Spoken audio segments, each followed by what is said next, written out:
We've been discussing the topic of health and if the Bible supports a plant-based diet. Our next guest is a medical doctor who has also earned her doctorate in nutrition. She has directed various research studies and published more than a dozen research articles, all centered around the effects of choices we make about food. Please welcome to Hope at Night, Dr. Hana Kahleova. Thank you, Hana, for joining us.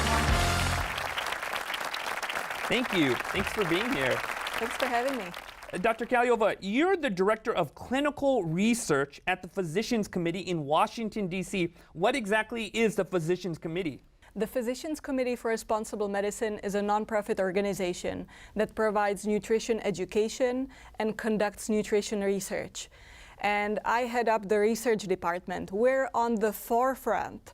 So if there is no treatment for, let's say, rheumatoid arthritis, we're doing a study to test out the power of a plant-based nutrition for specifically this condition. So you guys are on the front lines. You guys are the cutting edge of research. You guys are examining everything that's coming out to figure out solutions and cures and how to remedy the problems of health. That's exactly right. Wow. How long have you been part of this? You know, my interest in nutrition really started when I was growing up. And then my grandma died of breast cancer when she was only 63 years old. Wow. And that was a painful moment for our whole family. I loved my grandma, and I just started asking these questions like, you know, what can we do as the rest of the family to stay healthy, to make sure that this doesn't happen to any one of us? Wow. Where did you grow up? And how did you get over here? I grew up in the Czech Republic, which is a small country next to Germany. And when I was growing up, we were still under the rule of Russia. So how did you get interested in the topic of health then? All of a sudden, you know, the nutrition information started entering the It started country, flooding in, okay. And I was like, wow, like I want to learn more. I want to make sure that our family stays healthy and doesn't die prematurely like my grandma. And when I was 14 years old, a medical doctor came to our town and had lectures on healthy lifestyle. For a few weeks, it was like a lecture series. I didn't know anything about a healthy lifestyle, and I was like, well, I'm interested. I want to learn more. And he was actually explaining all the benefits of plant-based nutrition, and also the benefits of intermittent fasting. Immediately during the health lectures, I started putting everything into practice. I was like, the information is not good for you if you're not trying it out, if you're not practicing it. So I was putting everything into practice right away. So you began to make immediate changes to your life. That's wow. right. Okay. You know, I need to say that it was not easy. I was 14 years old, and my parents were really against it. They were like, you cannot do a vegan diet when you're 14. You will stop growing. You will have all the health problems. You cannot do this. And finally, they stopped arguing with me, and my mom said, okay, do your vegan diet, but you need to cook for yourself. Wow. And she thought, you know, this is going to be over. She got you there, didn't she? But I said, fine, let's do this. You know, I started experiencing the health benefits right away. Even though I was healthy, I was fully healthy at the age of 14. I could tell that my brain function was improving. I was able to, I was taking my bike to school, and my performance was getting better. I was like, this lifestyle is good. You're reaping the benefits, right? I like how I feel. I felt more energetic, and I was like, this is the best. I need to learn more. I need to get in-depth knowledge. So that's when I decided to go to medical school. And I want everyone to learn about this new way of living. Because this has so much power. So what eventually led you to become a Bible-believing Christian? At the end of the health lectures, the local Seventh-day Adventist church offered Bible studies. And I was like, I don't know anything about the Bible. I don't even own a Bible. Right. So let me sign up. So I signed up for the Bible studies, and we started with the New Testament. and I immediately fell in love with Jesus. I mean, you know, how he was healing the sick, how he had compassion for people, his wisdom. The great physician. The depth of his teaching. Right. I mean, just incredible. And so Wow. at the end of the Bible studies, I was baptized. And did you find a lot of things while studying out the Bible with Seventh-day Adventists that were already congruent with a lot of changes you made in regard to your health? Absolutely. Everything made perfect sense. I mean, if we're talking about a creator who created us, why would he not give us an owner's manual? And why would he not tell us like what to do and how to keep the body mechanism in health, right? Right, awesome. So why are you such a proponent of the plant-based diet? The simple answer is because it works wonders. I mean, when you see personally how people are just dropping their medications, like it takes decades to develop diabetes. We're doing a study with people with diabetes right now, and people are dropping medications one by one in the first few weeks of being on a plant-based diet. It's just incredible. The same for rheumatoid arthritis. We were doing a study for people with rheumatoid arthritis. You know, these people were suffering with the condition for decades. After a few weeks on a plant-based diet, one lady was not able to tie her shoelaces because she had so much pain in her joints and in her fingers.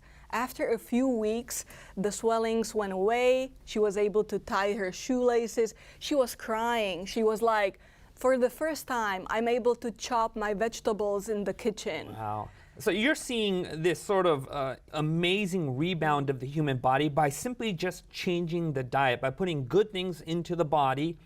There's a wonderful rebound that happens, even if you're much older. And I think Rico shared a wonderful story about his mother that did that. But you're also seeing this in the research. Absolutely. It's not only diabetes or whatever condition the people join the study for, but you know, they start reporting, oh, I feel so much better on all fronts. My sleep is better, my skin is better, I feel less pain, I'm able to play more with my grandchildren, I have more energy. And so all the aspects of life improve. And you're finding right? that it's not just longevity that's increasing, but it's also the quality of life, because you can live a very long time and be miserable. That's but you're exactly saying by bringing the plant-based diet into your lifestyle, you're just seeing a better quality, an overall quality of life. And it not only for the individual, but for the whole families. Because oftentimes the family members are inspired, seeing the changes in their loved one. They're like, oh, let me try it also. Wow. And the whole families adopt a plant-based diet, and like, yeah. What if there's a young person who's watching this, who's listening to this, and they're thinking, I don't got diabetes, I don't got arthritis. What benefits would come to me if I was to take on a plant-based diet? If you're young and have ambitious goals to achieve, then you need to make sure that your body is in perfect shape so that you can achieve your goals. Now, you were part of the Adventist health study. You did research on that. Could you tell us a little bit more about that? What's so amazing about this health study? Rico mentioned the Bluezones, and Loma Linda is one of the Bluezones where people live the longest and are the healthiest on earth. So I decided to do my postdoctoral fellowship at Loma Linda University. And you know, the Adventist health study is like an amazing tool. The Seventh-day Adventists are pretty health conscious. Most of them don't smoke, don't drink alcohol, but they differ in their lifestyle habits in terms of some people eat meat, some people are vegetarian, they still eat some dairy, some people are complete vegans and eat only a plant-based diet. And now we can look at all these groups and we can look at their health outcomes. And the Adventist health study showed that there's a linear relationship between the animal product consumption and the body weight. The body mass index as the marker of your healthy body weight being the lowest among vegans. The vegans have the best body weight management compared to other groups that are more liberal with their animal product consumption. So what you're saying is the entire plant-based diet is in a category of its own in regards to health benefits, as opposed to even, let's say, just the lacto-ovo or dairy consumption in vegetarian diets. Yeah, that's exactly right. Wow. Vegans have a lower body mass index, a better weight management compared to even to lacto-ovo vegetarians. They have a lower risk of developing diabetes. And now that's the composition of the diet, what we eat. And the topic of my postdoctoral fellowship is what about when we eat? Does it make any difference? Right. So I analyzed the data from more than 50,000 participants in the Adventist Health Study 2. And we looked at the changes in body weight throughout the follow-up of more than 7 years. And what we found out was just fascinating. We found a linear relationship between the number of meals we eat per day and how people were gaining weight. So most people eat 3 meals a day. But let's say you have diabetes or you have weight problems and you ask your doctor what you should do. The conventional wisdom is, well, start snacking, start eating small meals during the day. So as people were eating 4, 5, or 6 meals a day, their risk of gaining weight over time increased compared to people eating just 3 meals a day. Wow. And now the opposite is also true. There was a large group of people who were eating 2 meals a day, and their weight management was much better compared to 3 meals a day. So that brings us back, to the ancient wisdom, which has been outlined in the Bible. And we also looked at the length of night fast, and having at least 18 hours between the last meal you eat in the day and the first meal that you eat, the breakfast that you eat the following day. If you do the math, 18 hours of night fast, that would be 2 meals eaten 5 to 6 hours apart. And the best way to do it is to eat a large breakfast and lunch. We took this approach and we tested it out in a randomized clinical trial in people with type 2 diabetes. Okay. Because this is the group who's been told to eat many small meals during the day the most. Let me interject. Why do you need 5 to 6 hours in between your meals? You need to give your body enough time to process the first meal and for your blood sugar to come down nicely, for the stomach to empty itself completely and get some rest before you start the second meal. Okay, continue. And we tested out this approach in people with type 2 diabetes. And you could say, well, these people will never be able to do 2 meals a day, right? Right. And many people, when they were joining the study, they were like, but doc, I don't know if I can do the 2 meals a day. Like, if I'm hungry in the evening, I will just eat. I'm like, okay, let's give it a try. Like, trust me on this, let's do this together. And you saw significant changes take place. It took only 3 days to adopt the new regimen of 2 meals a day. 3 days? Only 3 days. Okay. People were not feeling hungry in the evening. When people saw the results at the end of the study, they lost more weight. It was a crossover trial, which means that for 12 weeks, each participant was doing both of these regimens. So one group started with 2 meals a day and switched over to 6 meals a day after 12 weeks for another 12 weeks. The second group started with 6 meals a day, and then they switched over to the 2 meals a day. So each single participant tried both, and they had the direct comparison. And at the end of the study, people were like, I'm doing this for life. This is amazing. Wow. I mean, I'm spending less on groceries, like less meal prep. That's an added benefit. I lost more weight. My blood sugar is better. Like, why would I even go back? And what's amazing, the hunger feelings decreased more on 2 meals a day, which is the opposite of what you would expect. Right. You would think if you just shortened the amount of time you're supposed to be eating that food and only two meals a day, you're going to be starving. But you're saying no. The research we found is that that's not going to take place. That's exactly right. So you do a lot of these studies and research in Loma Linda. You talked about the blue zone. On average, how long do Seventh-day Adventists live? The difference in lifespan is up to 11 years. So you're telling me 11 years they live longer as a result of taking this biblical diet, this biblical lifestyle into their life? That's exactly right. Wow. 11 years of life, a matter of choice. It's not the denomination that plays the major role, right? It's Right. the lifestyle. Right. So each one of us can take the lessons from what's working and how we can be better off. Doctor, I've got to ask you this final question. Is God really concerned about our health? Does he really care about our health choices? What a personal question. Sometimes we make foolish choices Right. and then blame God on, on the We've all outcomes. been there, right?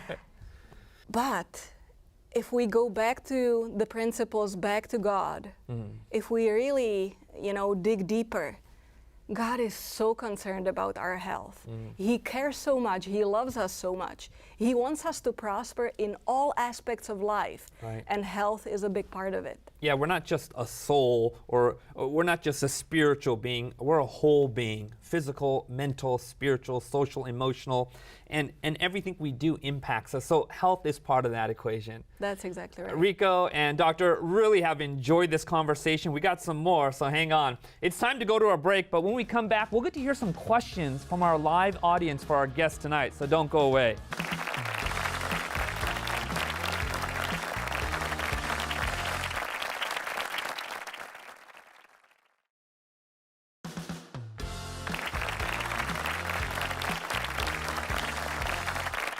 Welcome back to Hope at Night. We've been discussing principles of health supported by both medical science and the Bible. Right now, I'd like to turn to our live in-studio audience for some questions. We got any questions? Right over there. There are a lot of studies that show that it's very harmful for young children especially, and developing children in general, to not be receiving adequate meat and animal products because there are certain proteins and vitamins in them that are only in them and affect brain development.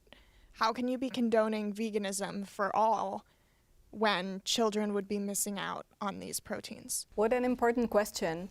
It's about the nutrition adequacy of a vegan diet for all of us, and specifically for children. And when we're talking about such an important topic, let me just mention an official statement by the Academy of Nutrition, which stated that a vegetarian and a vegan diet is nutritionally adequate for all stages in life, including childhood, pregnant women, and breastfeeding, and athletes and older people. That being said, special attention needs to be paid to nutrition in childhood, especially during the development. Like with any other diet, we need to make sure that the children are getting what they need in terms of protein intake, all the micronutrients, but this can be met on a vegan diet. And we need to pay special attention to this during childhood. I got a follow-up. How do you find some protein sources in the plant-based diet? First of all, we need to eat enough food to make sure that we eat enough protein. As long as we eat enough calories, we will meet the needs of the protein intake. We made like a special analysis in one of our studies looking at the protein intake specifically, not only on quantity, but also the quality on the individual amino acids. And all people were exceeding, not only meeting, but exceeding the recommended intake for protein and for all the essential amino acids. This is really essential. The main sources of protein on a vegan diet are legumes. That's your beans and your peas and lentils. It's also nuts and seeds.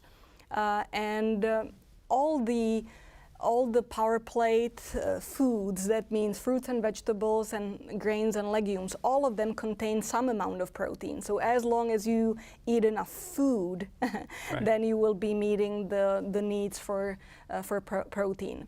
Let me just mention that there are also some vitamins that are critically important, and we may be, to err on the safe side, we may be better off supplementing them to make sure that we don't miss out on or are not running too low. And most importantly, that's vitamin B12. Many people are able to make their own in their gut, but but there's only a small fraction of population who's not able to do it. And just to err on the safe side, you either want to have your vitamin B12 levels checked periodically, or you just want to be on a supplement which is super cheap and affordable. You asked a question of what are some of the sources.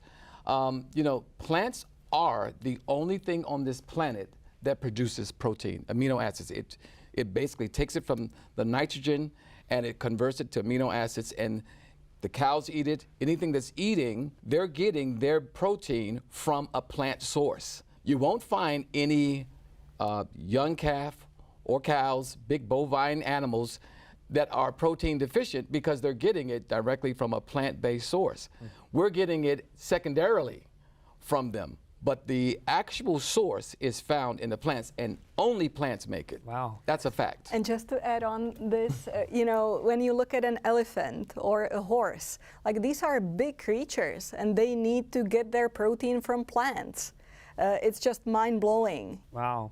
And some of these animals that are on these primary plant-based diet tend to have the greatest amount of stamina, too, as well as a result. Yep. Well, let's keep taking some more questions. Any other questions right over there?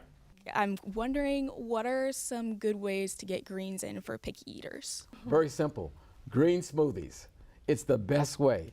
You get a really nice green smoothie recipe, and you grab your kale, you grab your collards, you put in some nut-based milk if you can, or you can find a rice-based milk. Rice milk is available too, and you just add the things that you like. Throw a banana in there, some frozen fruit, and and just blend it up, and you are none the wiser. It tastes just like a milkshake. And it doesn't taste like spinach? It doesn't taste like spinach. That's the I'm a fan. amazing thing. So that's the fastest, easiest way, and your body is more bioavailable to your body, so your body uses it a lot faster, versus chewing and chomping on some collard greens or spinach. You just get it, you sip it, it's delicious, and you move on. So you had spinach, you had banana, you had some nuts. I add a couple of Brazil nuts to mine. I throw a little bit of either peanut butter or almond butter in it. You can use a little avocado in there, a good, healthy fat. And I throw a couple of dates in there, and that'll give it some sweetness along with the banana, and it's fantastic. Amazing. All right, we got time for a few more questions. Right over there. Okay, so most doctors that I have met eat like a combination diet, but sometimes you have doctors that support plant-based diets, and some that support a carnivore-based diet. And both are, very educated and intellectual, and both are, throwing out facts, statistics, evidences, whatever. So who to believe? For me personally, I like to look at the facts and evaluate the science before making any decision. When I look at the keto diets that are super popular, the low carbohydrate, high fat diets, from observational studies, we know that people who follow these have a 30% higher risk of dying from any cause at any moment compared with people who are on high carbohydrate diets. The main causes of death are cardiovascular disease and cancer. So that's from observational studies. Let's look at some randomized clinical trials when these kind of diets have been tested and compared one-on-one. So at NIH, Dr. Kevin Hall conducted a study where people came to a metabolic ward for a month. And for 2 weeks, they were on a plant-based diet. And for another 2 weeks, they were on a keto diet. He was looking at their body weight, and he measured everything, their caloric intake and how much waste. And it's a complex study. It's NIH level of study. Now, the fascinating point was that people on a keto diet were initially losing weight, but all the weight loss was from muscle and water. No fat loss whatsoever. And these were people who were overweight. So how much good does it do for you if you lose muscle? Muscle is like, one of the assets that we need to treasure, especially when we're transitioning to older age. If we're losing muscle as we age, like our quality of life will impair dramatically. So there are studies out there that we can use like as a guiding principle. And it's really interesting about the sort of this ketogenic diet. The principles are right. It's low carb, high protein, high fat. When you're restricting carbs, you're robbing yourself of micronutrients that are in fruits that will put you out of ketosis. And you can't eat these high carb fruits, but you're robbing yourself of all those micronutrients, those phytonutrients, I should say, that are part of these fruits that are there. And absolutely, and that's another aspect. On a keto diet, the official experts recommend supplements because you're not meeting the needs for vitamins and minerals. So do you want to be on a diet that doesn't meet your needs for a large host of things such as fiber, some critical vitamins that you need? Like we're talking about multivitamin supplements. We're not talking about take a small little vitamin B12 supplements just to be on the safe side, Right. Do we have any other questions? Right over there. Hi, so if you still wanted to eat meat, what types are healthier and what types should you avoid, or is it like the same health-wise? Great question. I love that question. Okay, real quick. So the answer there is, again, going back to the biblical principle of eating and how God desires us to eat. Basically, he has delineated, he has drawn a very clear line in the sand that there are clean meats and there are unclean meats, right? And as you go through a certain book in the Bible, it really lays out in just specific details. In terms of fish, it needs to have scales. And just think about that, like crabs, and I know in certain states, that's a big deal to eat crabs and lobster, right? But you'll find that they actually will eat anything. They're like, oh, I hate to say it, but they are basically the garbage disposals of the earth. So God delineates, and he makes it very clear. Don't eat those things because they can make you sick. They're cleaning up the earth, and that's how they've been designed. Whereas they're clean animals, those like your beef, clean beef, your chicken, your turkey, those things like that. But let me give you real quick this idea from a principle in the Bible. So when the story of Noah and the flood, right? God said you're going to take onto the boat, on that big boat, you're going to take 7 of the clean animals and only 2 of the unclean, right? So they were preserved, but a lot of people, you see these images of the Noah's Ark and it's just like 2 by 2 by 2. No, that's not the Bible. Mm-hmm. It's actually 2 of the unclean, whereas 7 of the clean animals. So they were going to use those for sacrifice, and he allowed them to eat meat later, and they were going to be for that, but never for the unclean. And that's any type of swine, flesh, any type of birds that eat carrion, any type of fish that don't have scales. So it's very delineated there in the scriptures, but that's the principle. So if you're going to eat meat, you want to do it clean and not unclean. I'd like to add that this is completely supported by science, because when we look at different kinds of meat, the processed meats and the red meats are the most risky meats that we could eat. Like processed meats, that's the ham and it's the hot dog, and that's pork, right? Just cured pork meat. And that's the most risky kind of meat for human health, both for the risk of cardiovascular disease and diabetes, but also it's been classified by the World Health Organization among asbestos. It's like the top high risky group of meats. On the other hand, the white meats, the chicken and the fish are considered a bit less risky. But let me add, we live at a time when we use so many antibiotics. Look at how the chicken live, right? We use so many antibiotics. There's so much mercury because of the pollution of the earth that accumulates in fish. that there are some cases of poisoning with mercury. So it's been recommended to limit fish intake to no more than 2 servings per week for the whole population because of the mercury levels. And there have been some cases where just removing fish from the diet has alleviated a lot of health problems. So let me encourage everyone to just like take it into consideration that even though it's white meat, there's still, you know, other problems that are associated with its consumption. Wonderful. Any other questions? Right over there. Hi. In Bluezones, how important is faith according to the studies? In Bluezones, talk about their diet. What about faith? Yeah, when they looked at all 5, yeah, there were the commonalities of, you know, nutrition and exercise and, you know, these kind of things. But one is very specific to our country and to the Blue Zone that's here in the U.S. is Loma Linda. And they find that part of the reason why they have longevity is because they observe 1 day a week where they rest. They put away, you know, all of their, you know, secular work and all their type of things that have nothing to do with faith and their spirituality, and they focus in on their God.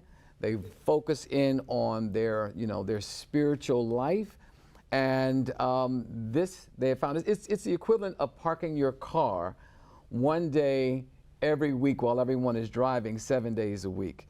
That makes sense? So therefore, who's going to have a car that has, you know, that is more intact and can last longer at the end of, say, 40 years? Those who actually take that time and actually have sort of a holiday every week. So faith plays a huge role for those in Loma Linda. So it's not just diet, it's this idea of faith. It's not one silver bullet, Right. It's like a buckshot. It's all these things are working together. Right. That causes, and that's what you find from the principles in the Bible. It's not just one thing. That's right. It's these things working together in concert. There's this idea of the diet. There's this idea of the Sabbath, which we Sabbath. talked about in a previous Oh, did you? episode. Okay. Yeah, it was amazing. This idea of community. Yeah, I'd like to mention that the Blue Zones differ in their cultural practices. You know, Loma Linda is a Seventh-day Adventist Blue Zone. Other Blue Zones have different practices, but all of them have a huge emphasis on community. Like being involved and socially engaged is a huge part of all the Blue Zones. Right. Yeah. And you're bringing these together, and it just brings out this sort of optimal way of life. Healthy and happy, right? Yep. That's right. All right. Awesome. Any other questions? Right over there. It is so expensive to be on a plant-based diet, especially when it comes to like getting vegan meats and fruits and vegetables, depending on your area. So my question is, are there affordable ways to maintain a plant-based diet? Yes, sure. If you go to a lot of the things that are being produced and marketed right now in this plant-based kind of era that we're in, you will see that those things are quite expensive. But when you go to the basics, like who doesn't like beans, right? Most people like a good burrito or something like that. Beans are very inexpensive. How about rice? 75% probably of the world eat beans and rice, and they're very inexpensive. And then add to that, you know, just picking up some fruits and vegetables. I know that there are some places where there are kind of food deserts where you can't get them. However, the ones who live where there's a grocery store almost on every corner, and you have access to the living foods that are right there in the produce section, and you know, unless you're getting something that's high end, not very expensive. Learning to buy in bulk, you know, your grains, eating like, you know, your oatmeal in the morning. Most places you can get oatmeal and these type of grain cereals, and it's not very expensive, and you can also get it in bulk.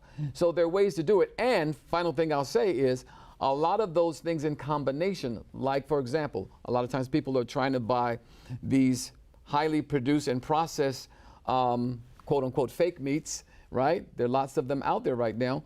But there are some of us, and I happen to be one, where I'll take the oatmeal and I'll take some of these other legume type things or nuts and seeds, and you make your own. There are lots of recipes where you can make your own burgers, and you can make them for a month and not spend a lot of money. So there are lots of ways to do it. You just have to tap into this culture that's out there where people are doing it, and they're doing it really well and not for a lot of money. Rico, I got to ask you, Yeah. is your freezer full of these oat burgers you're talking My about? freezer is overflowing. I think we got time for one more question. Right over there.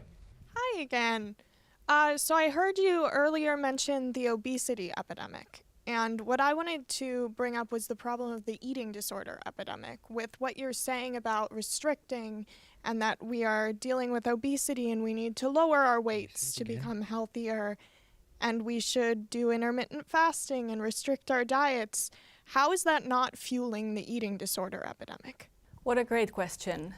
Eating disorders that go back to our image of the body, and our culture seems to be promoting a certain type of body image that is not sustainable, frankly. A plant-based diet puts some restrictions on the choices, right? But so does any diet where you need to lose some weight.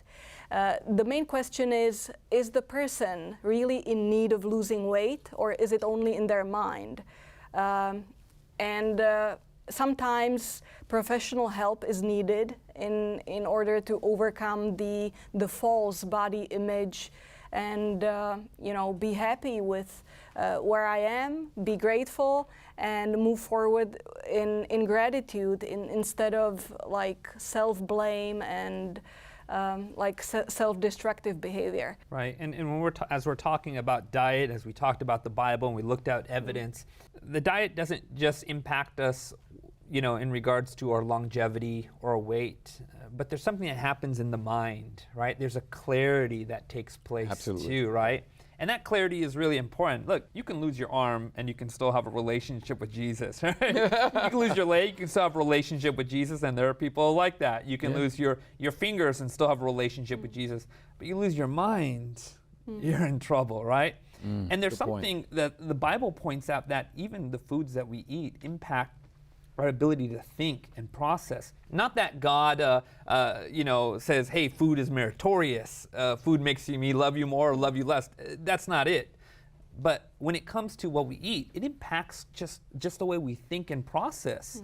Like you were pointing out, when you were younger, you begin to experience some clarity. Rico, you have any thoughts on that? When we eat a certain way, we find we can, there are some things that will show that we could be more aggressive in our behaviors, Or when we don't eat at all. I get hangry all the time. Yeah, right. So it plays a big part on just in how we relate to one another. But certainly, to your point, it is so important how we relate to God, because when we find that we relate to God in a way that's healthy, then we begin to see ourselves differently as He sees us, and you're enough. And in this body image kind of issue, the perception is that you're not enough, or you don't look right, or whatever.